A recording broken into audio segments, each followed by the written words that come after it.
Hillary thought it would be just another hearing, but when Pam Bondi stood up, everything changed.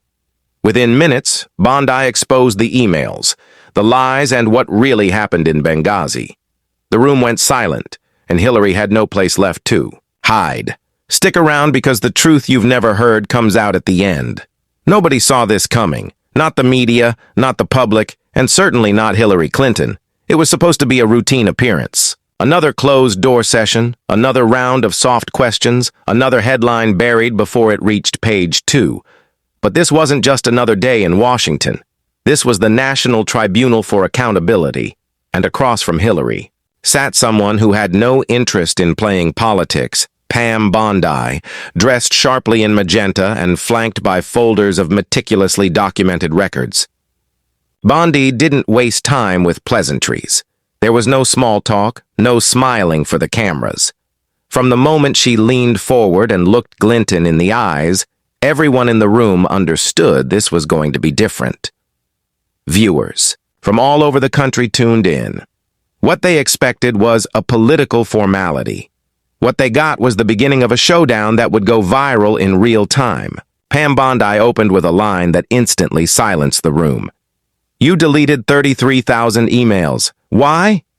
There was no lead-up, no buffer, just that one question, cutting straight through years of headlines and half-answers. Hillary Clinton blinked, smiled, then gave the same response she had offered a dozen times before. "They were personal about yoga, about my daughter's wedding." Bondi didn't flinch. And out of 33,000 emails, not one dealt with classified briefings, international policy, or security concerns regarding Libya. Hillary paused just long enough to make it noticeable. That's correct.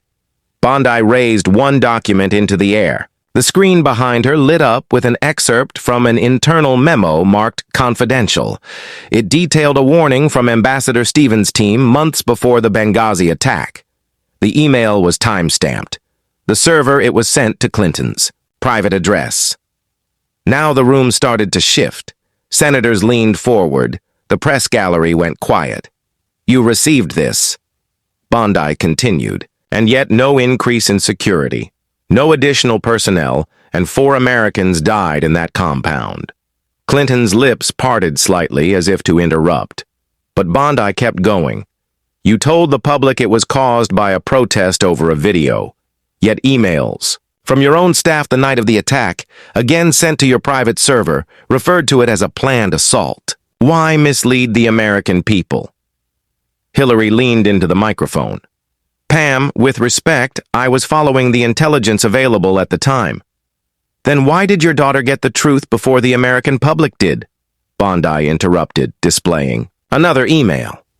"You emailed Chelsea that night saying, and I quote, 'It was a planned attack, not connected to any protest.'" Gasps rippled through the chamber. The moderator tapped the GVL once, but the damage was already done. This wasn't just a hearing anymore. It was a reckoning, and it was just beginning. Bondi turned to the tribunal panel. "There's a pattern here," she said calmly, misleading the public, erasing records and avoiding accountability. "This isn't negligence, it's strategy." The tribunal members remained silent, absorbing the weight of the moment.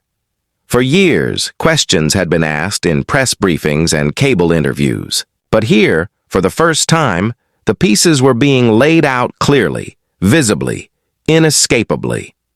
But Bondi wasn't done, not even close. What would follow in the next hours would leave Clinton's legacy in question, shake public trust in the justice system, and reignite the conversation about truth, power, and accountability. And the most explosive revelations, those wouldn't come until the very end. That's where we'll go next. Pam Bondi didn't let the tension fade. As murmurs buzzed, across the gallery she reached for the next file in her stack, thick, tabbed and printed with precision. The name on the cover said it all.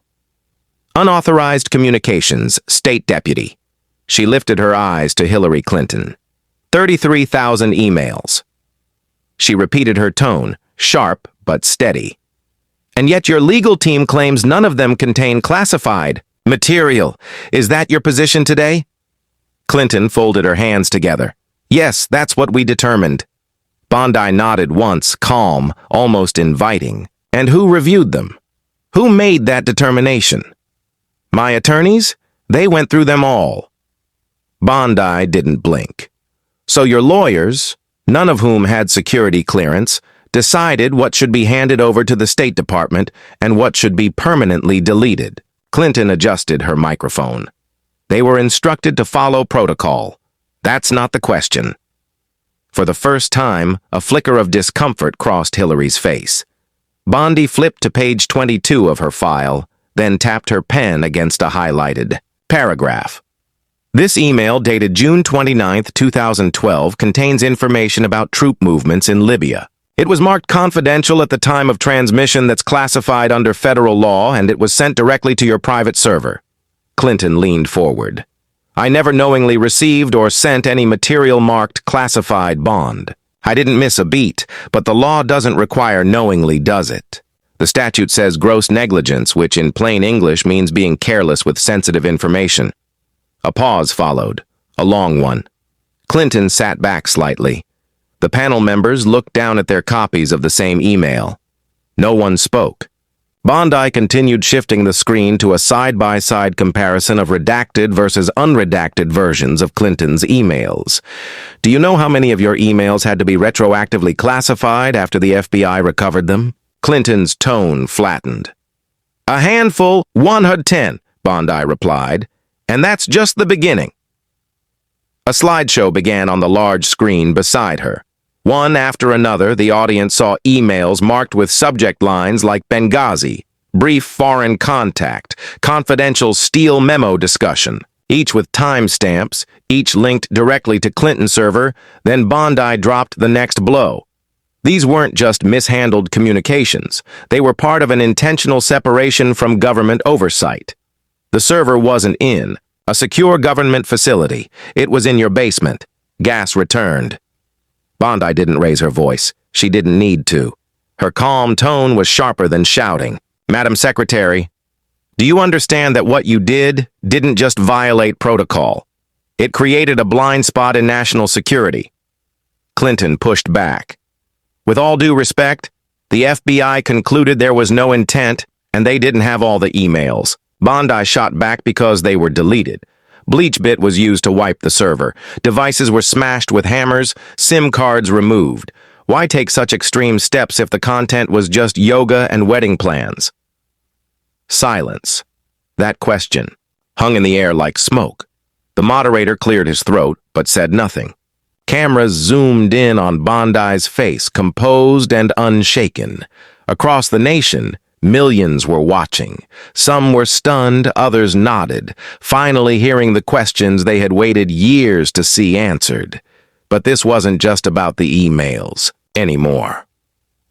The real story, the reason Clinton's team looked rattled, was still to come. Bondi had barely scratched the surface. Next up was Benghazi, and when she laid out what happened before and after that night, everything would change. Pam Bondi adjusted the next file in front of her. This one was thinner, but its weight was heavier than anything she'd presented so far. The heading was simple. Benghazi, September 11th, 2012. She didn't begin with a question, she began with a timeline. 8:30 p.m. Eastern Time, she said. That's when the first distress call came in. The U.S. consulate in Benghazi was under attack. Ambassador Stevens was inside. The screen behind her lit up again, this time showing a real-time log of events, calls, alerts, and desperate messages sent by personnel on the ground. As she spoke, the timeline scrolled in sync. At 8:45, a second wave of attackers breached the walls. By 10 p.m., the situation was catastrophic. Americans were under siege. They were calling for help. She paused. Madam Secretary, do you remember where you were that night? Hillary shifted in her seat. I was at the State Department monitoring the situation. Bondi nodded. And when Ambassador Stevens' last known communication came through, what did he say? Clinton hesitated, then spoke carefully. He reported heavy fire, that they were pinned down. Bondi held up a sheet of paper. This is that message. His words were, quote, "We're under attack. If we don't get back up soon, we won't make it." She let the words settle, and yet Bondi continued. No rescue team was deployed. No reinforcements. 4 Americans died, including Ambassador Stevens. But within hours of the attack, your office released a statement blaming a spontaneous protest over a YouTube video. Clinton kept her tone even. That was the intelligence assessment at the time. Bondi shook her head. That's not true. Internal emails show that within hours, you and your team were aware this was a coordinated terrorist attack. Yet, you told the American public something else entirely. A screenshot flashed on the screen. Clinton's email to the Egyptian foreign minister. She read it aloud. We know the attack had nothing to do with the film. It was a planned operation by an Al-Qaeda Ike group dated September 12th, the morning after Gasp's E.